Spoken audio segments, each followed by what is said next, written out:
Не трябва да кажеш да или не. В рамките на една минута и спечелиш награда от Mobile Fox. Представи се ти кой си? Константин. Константин.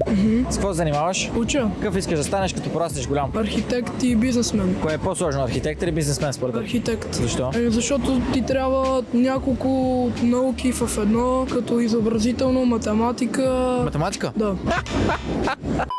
Как се казваш? Самуил Кузманов. Откъде си? София. На колко си години? На 14. На 14? Какво? Защо още от началото каза да? Кой си ти? Представи се. Аз съм Тодор на 13 години. На 13? Добре, с какво се занимаваш? Бразилско джуджицу. Кое е най-трудното в джиу-джитсуто? Събмишените. Какво е това? Ключ, който другия да го накараш да се предаде. Опитвал ли си се на улицата да го направиш това нещо? Опитвал съм се. Добре, следваш и Mobile Fox TikTok.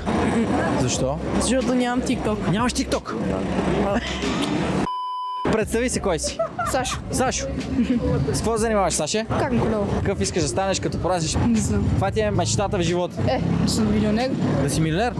Примерно, има ли си приятелка някога? Не. Ами в това видео никой не си спечели награда, за това какво? Саша, я кажи на хората. Здрасти. А вие не последвайте за още такива видеа.